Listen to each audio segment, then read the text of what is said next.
చిక్కుడుకాయ టమాటా కర్రీ చాలా సింపుల్గా కుక్కర్లో చేసుకోవచ్చండి. ఎర్లీ మార్నింగ్ లంచ్ బాక్స్లోకి యూజ్ అవుతుంది.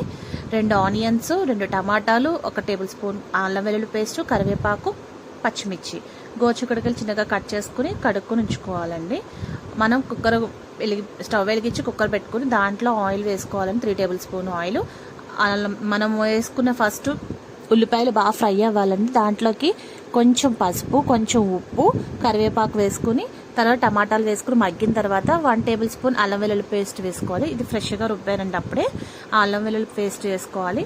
అసలు వేస్తుంటే ఆ స్మెల్ వచ్చిందంటే చాలా బాగుందండి.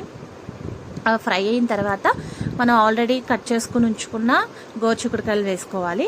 అవి ఒక్కసారి ఆయిల్లో ఫ్రై అవ్వాలండి. వేసుకున్నాక ఆ ఆయిల్లో ఫ్రై అయిన తర్వాత దాంట్లోకి కారం అండి, మన టేస్ట్ తగ్గట్టు కారం వేసుకోవాలి. నేనైతే 1.5 టేబుల్ స్పూన్ కారం వేసాను.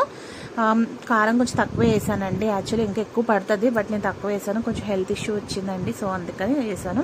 వాటర్, చిన్న టీ గ్లాస్ అంత వాటర్ పోసుకున్నాను. ఈ వాటర్తో ఒక్కసారి కలుపుకొని మనం విజిల్స్ మూత పెట్టేసుకోవడమేనండి. కుక్కర్ మూత పెట్టిన తర్వాత 3 విజిల్స్ రప్పించుకున్నానండి. నేను 3 విజిల్స్ వచ్చే వరకు వెయిట్ చేశాను. ఎందుకంటే కర్రీ అనేది కొంచెం మెత్తగా ఉంటే బాగుంటుందండి. దీంట్లో ఫైబర్ ఉంటుందండి ఎక్కువ.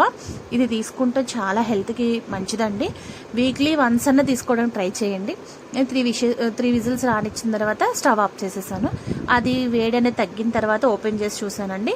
ఉప్పు, కారం, మసాలా అన్ని సరిపోయేలాగా చూసుకున్నాను. దాంట్లోకి మసాలా వచ్చి ధనియాల పౌడర్ 1 టేబుల్ స్పూన్, కొంచెం మన ఓన్గా ప్రిపేర్ చేసుకున్నామండి, మన ఛానల్లో ఉంది ఆల్రెడీ, గరం మసాలా, అది వేసానండి. చాలా అంటే చాలా టేస్టీగా అనిపించిందండి నాకైతే. కొంచెం ఉప్పు సరిపలేదని యాడ్ చేసుకున్నాను ఫైనల్గా. అంతేనండి, కలిపేసుకున్నాం, ఇంకా దించేసాం. ఒకసారి ట్రై చేయండి మీరు కూడా, మీకు నచ్చొచ్చండి. కానీ ఒక్కసారి అండి, ప్రతి వీక్లీ వన్స్ కాకపోయినా 15 డేస్కి ఒకసారి కర్రీ టేస్ట్ చేస్తూ ఉండండి, మంచిదండి హెల్త్కి.